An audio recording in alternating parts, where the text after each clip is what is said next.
Halo semuanya, selamat datang di channel yang tidak layak untuk dihina ini. Sebelum kita mulai, atur posisi santainya, seruput kopinya, dan mari kita berkhayal.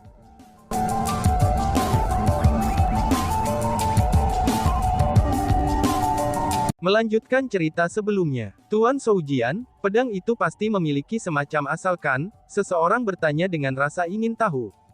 Pedang itu memang memiliki asal yang cukup. Pedang itu disebut Red Jade Mandarin Dark Sword.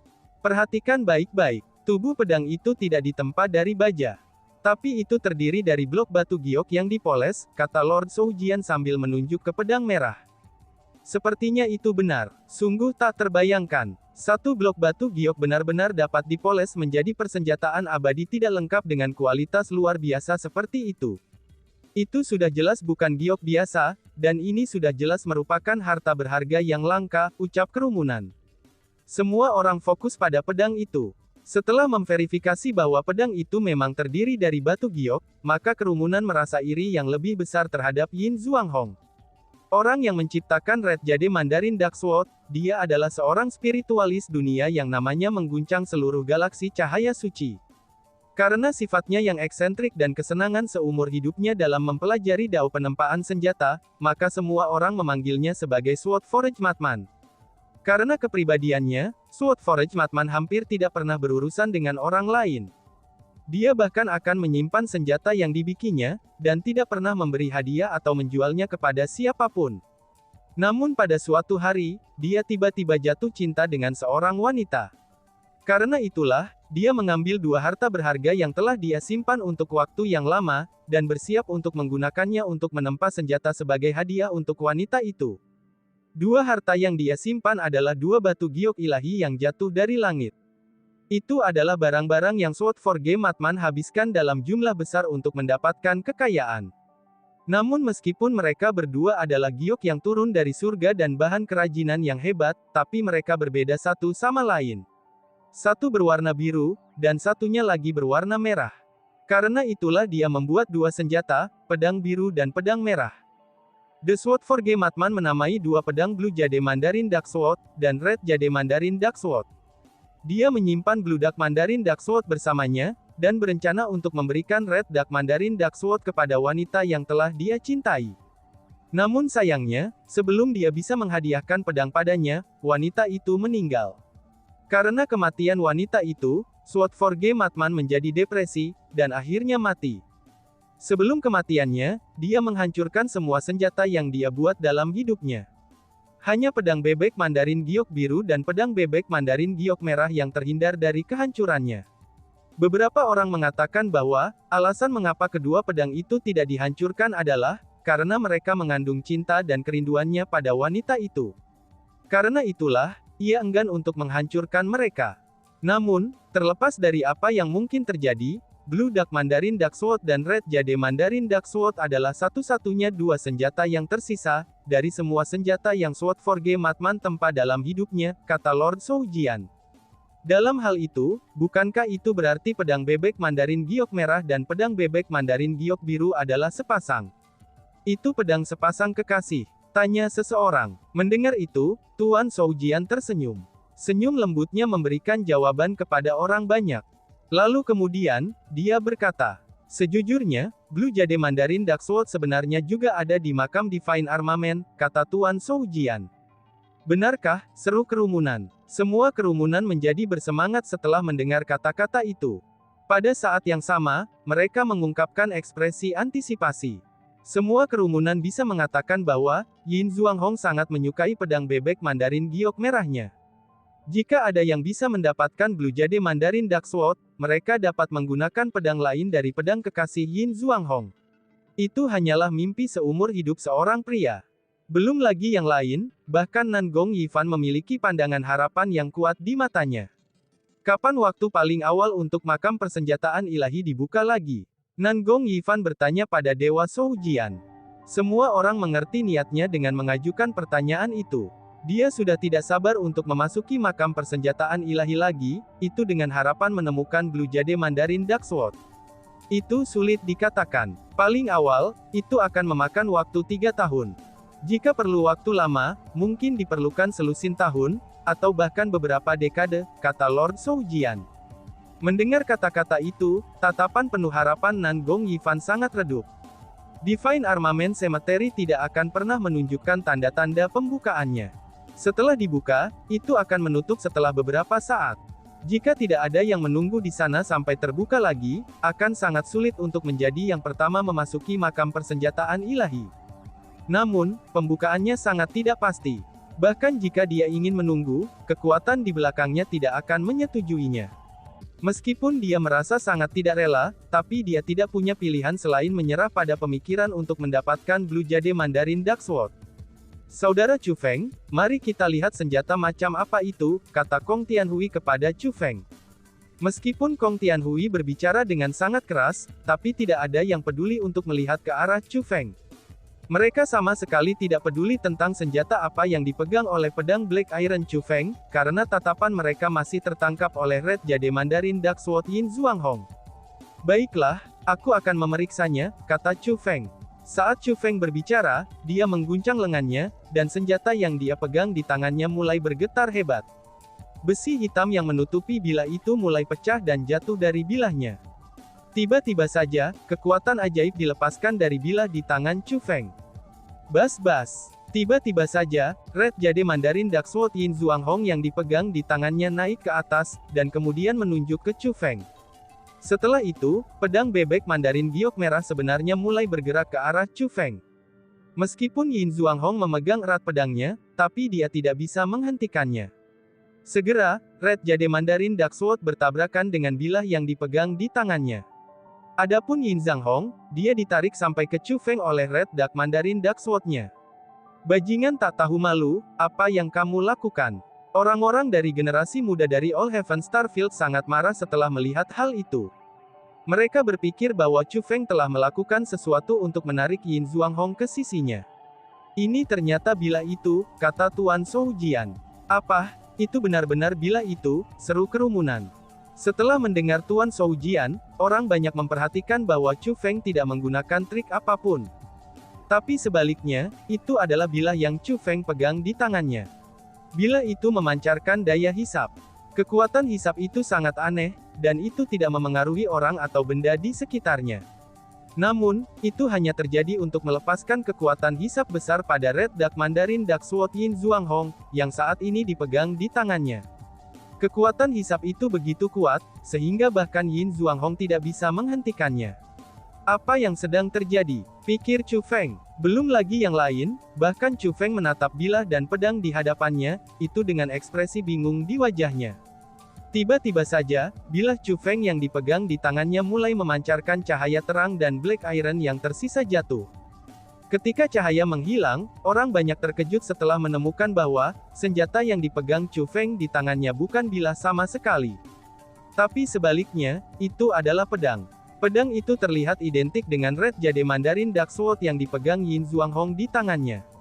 Satu-satunya perbedaan adalah, bahwa pedang Chu Feng berwarna biru.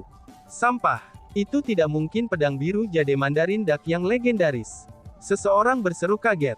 Blue Jade Mandarin Dark Sword, tidak mungkin kebetulan seperti itu kan, seru kerumunan.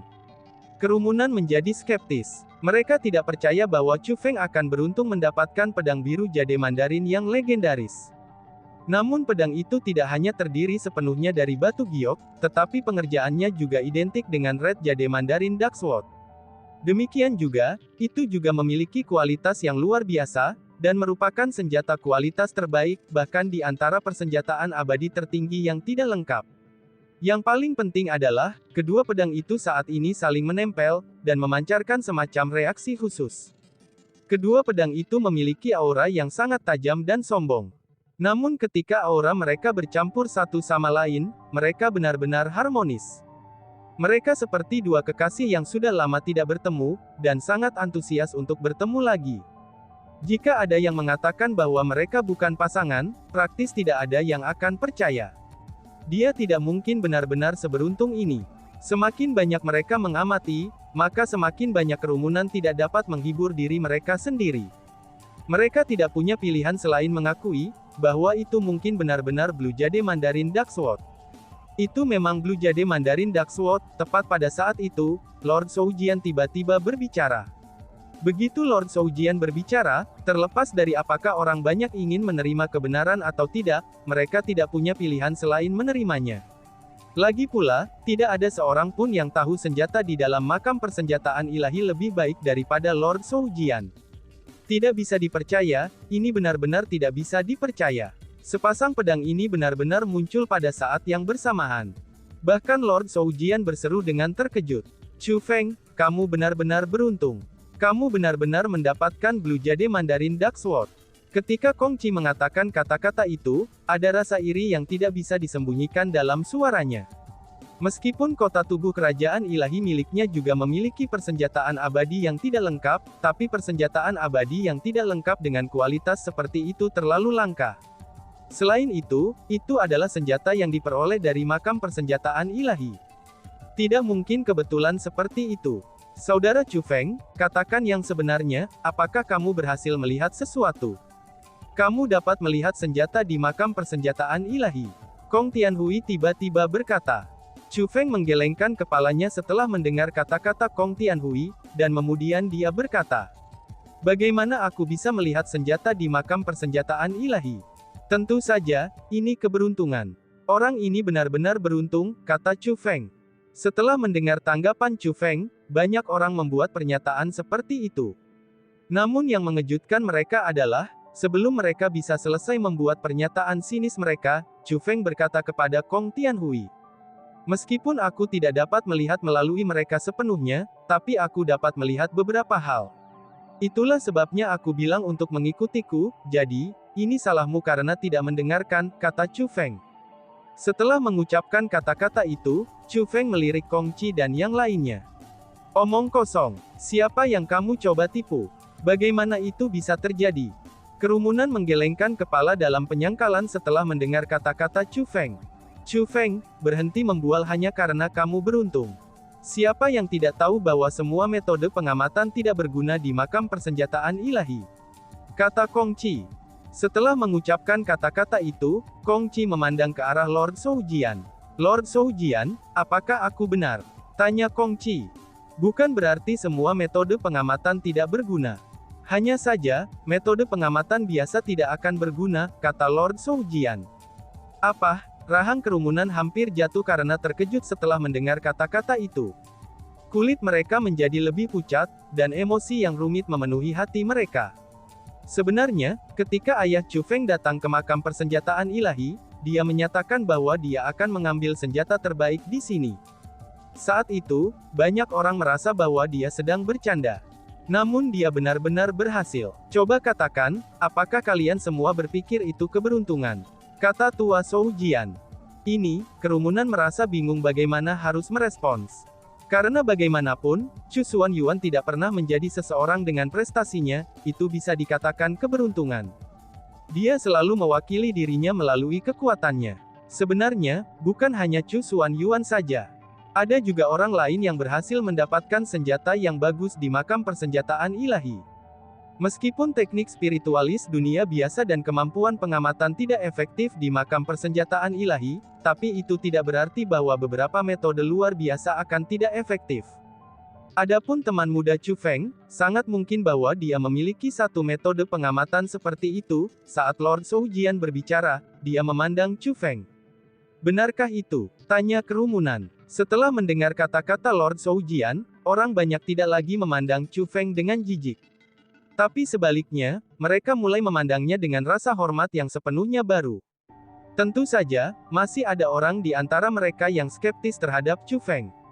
Setelah semua, mereka telah memasuki makam persenjataan ilahi juga, dan semua kemampuan pengamatan mereka tidak berguna. Jadi, mengapa kemampuan pengamatan Chu Feng bisa efektif?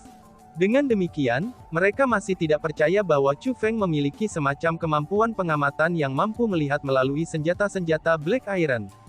Dentang. Tiba-tiba saja, Yin Zhuanghong dengan paksa memisahkan pedang bebek Mandarin giok merahnya dari pedang bebek Mandarin giok biru milik Chu Feng.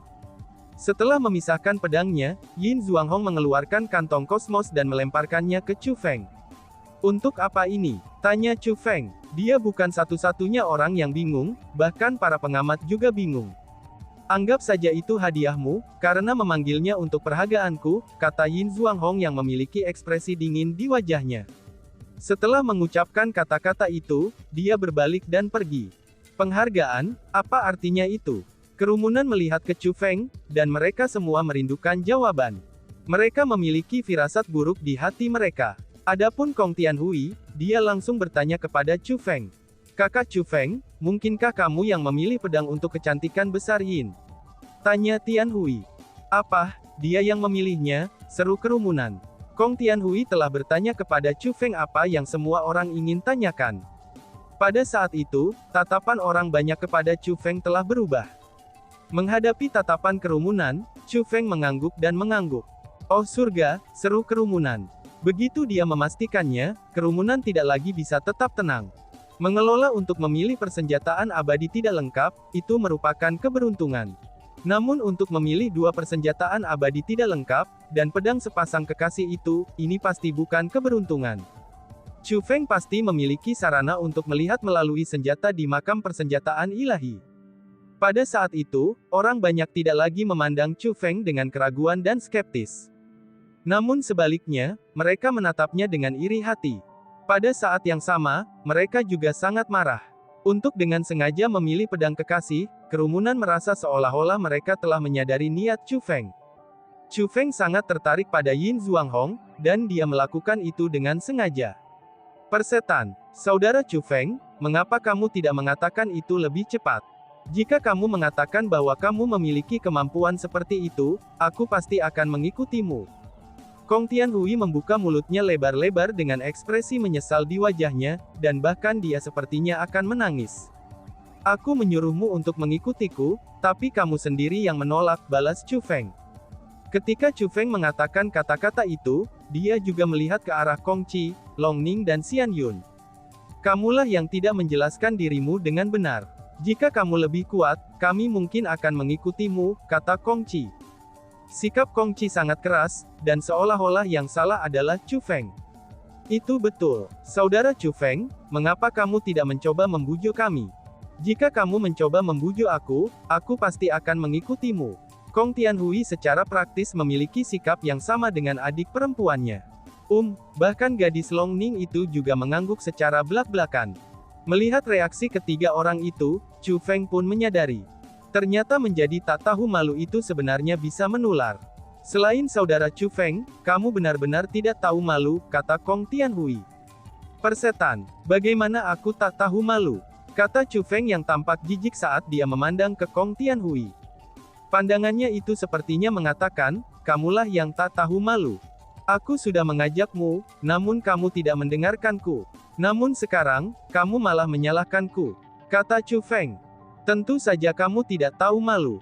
Ada begitu banyak senjata, namun kamu memutuskan untuk memilih Blue Jade Mandarin Dark Sword dan Red Jade Mandarin Dark Sword dari semua hal. Selanjutnya, kamu memutuskan untuk menyimpan Blue Jade Mandarin Dark Sword untuk diri kamu sendiri, dan mengatakan keindahan yang hebat untuk mengambil Red Jade Mandarin Dark Sword. Coba katakan padaku, apakah kamu tidak sengaja melakukan itu? Kata Kong Tianhui sambil menatap Chu Feng dengan senyum keji. Sebelum Chu Feng bisa menjawab, dia menambahkan, bahkan jika kamu menolak untuk mengakuinya, kami tidak akan percaya padamu. Kamu pasti melakukan itu dengan sengaja, tambah Tianhui. Aku benar-benar tidak sengaja melakukannya. Bagaimana aku bisa memiliki kemampuan untuk memilih pedang sepasang kekasih ini? Ini murni keberuntungan, kata Chu Feng. Omong kosong, kamu mengatakan keberuntungan sekarang. Broter Chu Feng, dalam hal tidak tahu malu, kamu benar-benar yang paling tak tahu malu, kata Kong Tianhui. Kamu terlalu tak tahu malu, aku tidak pernah membayangkan kalau putra senior Chu Xuan Yuan menjadi tidak tahu malu seperti ini, tambah Kong Qi. Bagaimana aku bisa tak tahu malu? Orang-orang yang tidak tahu malu adalah kalian. Aku memanggilmu untuk mengikutiku, tapi kamulah yang memutuskan untuk tidak mengikutiku, kata Chu Feng. Chu Feng dan yang lainnya berbicara dan tertawa, dan mereka hanya bercanda seperti teman. Suasananya bisa dikatakan sangat menyenangkan. Namun ketika sebuah suara terdengar, suasana yang menyenangkan itu langsung hancur. Sebutkan harganya, kata suara yang sedingin es itu. Itu adalah Nan Gong Yifan. Dan tiba-tiba saja bersambung. Sekian dan terima kasih banyak. Bye-bye.